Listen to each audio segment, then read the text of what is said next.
My name is Mateo, and I'm 16 years old. I'm my parents' only child and their prized possession. They always told me that they'd be trying for years to have a child, and when they finally succeeded with me, they were overjoyed. Before I go on, please don't forget to like the video and subscribe to the channel. It was great because I was spoiled rotten.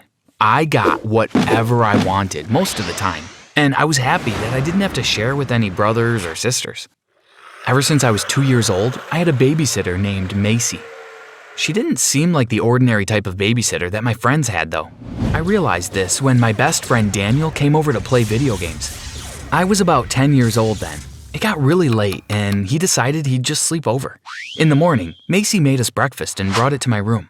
She was still wearing her pajamas. "Your babysitter sleeps here?" Daniel asked. "Yeah, is that strange?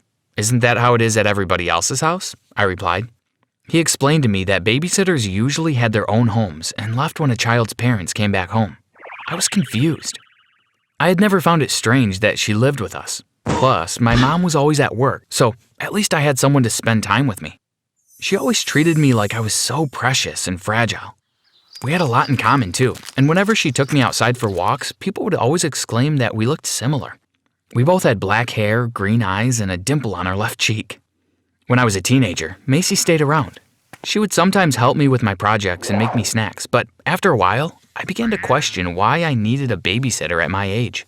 This feeling got worse when I met my first girlfriend, Alicia. I'd been trying to get her attention for days, and when she finally agreed to go out with me, I was more excited than I had ever been in my life. We'd been going on several dates, but one night, I wanted to bring her home to watch a movie.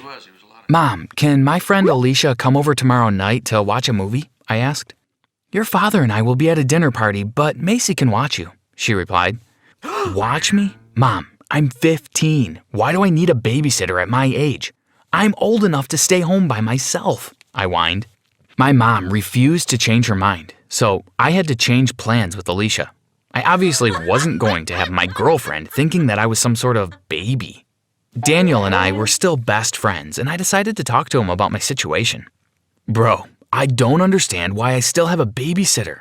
"You don't, do you?" I asked. "Of course not. Do you think I'm a kid?" "Well, maybe you can find a way to get rid of her," he said. "What do you mean get rid of her? Like murder?" I said, my eyes opening widely. "No, you psycho. Do things to get on her nerves. Haven't you seen those movies where the kids are so annoying they scare their babysitters away so that they never come back?" he said. "Ah, that's not a bad idea. I'll start working on it. Thanks, Daniel," I said. I got to work that same day. First, I found some blue cheese and mixed it with ketchup, garlic powder, and a few onions. It smelled awful. I took this mixture and put it under her pillow when she wasn't looking. Later that night, I heard her scream and cry, and I knew that my plan had already started working. She'd have a hard time getting that smell out of her room. Next, I hid all her jewelry. I flushed some down the toilet and I buried some in the garden. Then, I took all her favorite clothes and threw them all over the laundry room. I took a big bottle of bleach and poured it all over the clothes. "Macy, I've accidentally ruined all your clothes," I sang. She came into the room and gasped. I winked at her and left the room. Well, my pranks did nothing but get me grounded. My parents were absolutely horrified that their angelic baby boy could have done such awful things.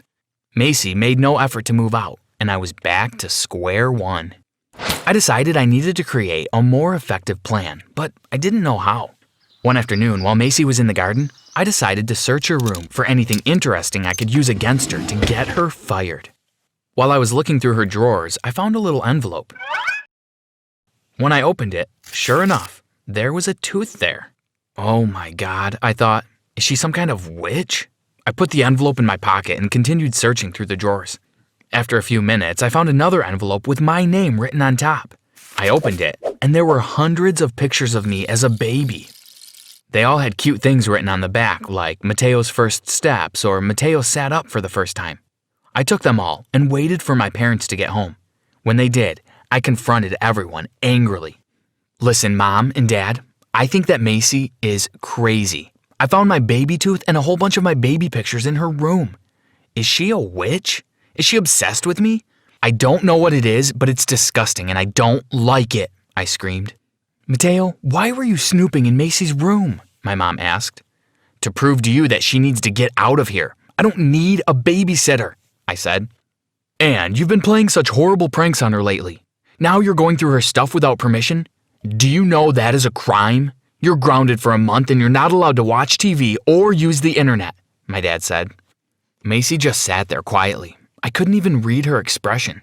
I threw the envelopes I was holding on the floor, walked to my room, and slammed the door. During the time I was grounded, I had a lot of time to think to myself.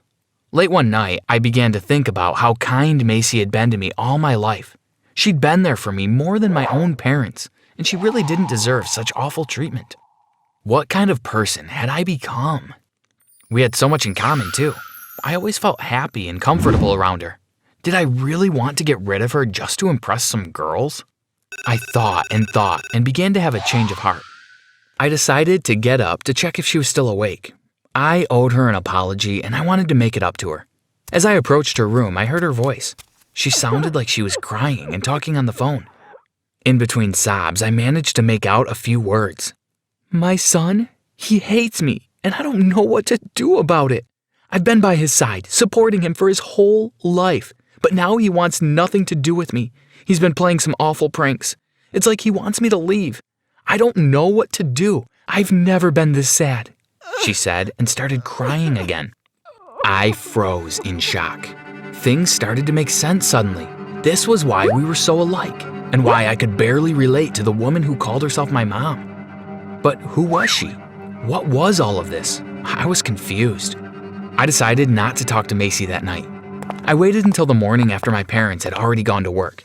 I approached her while she was in the kitchen washing the breakfast dishes. "Macy, I just wanted to say I'm sorry for everything.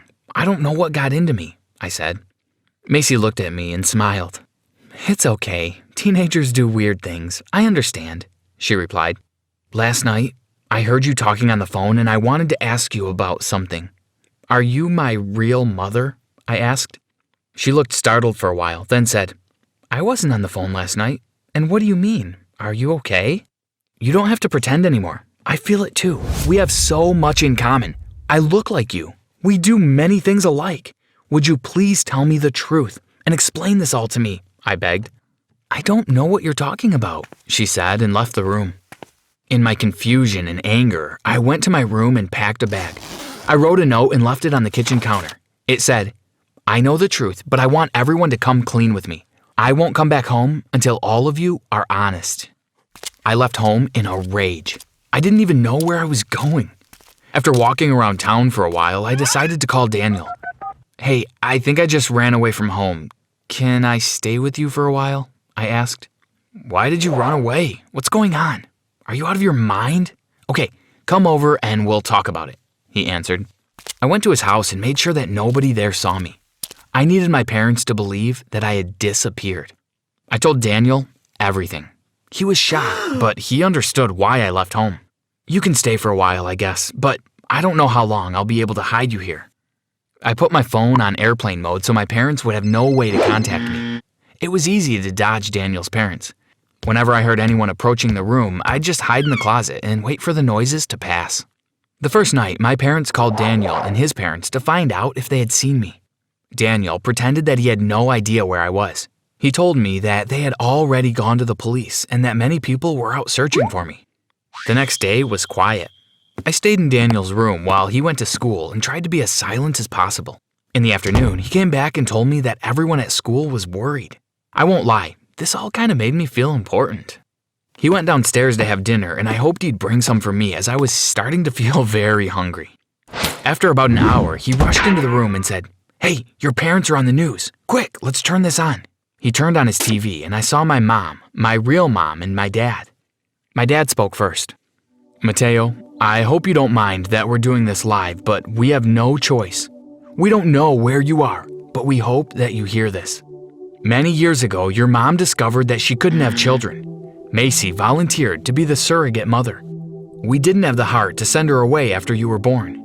You had already developed a special bond, and we didn't want to destroy that, so we employed her as your babysitter." Macy spoke next. "I'm sorry for not being honest with you, but this was an agreement I made with your parents.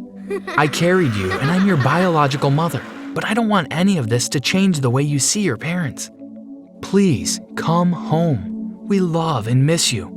We will try to remain one family just for you, just like we've always done."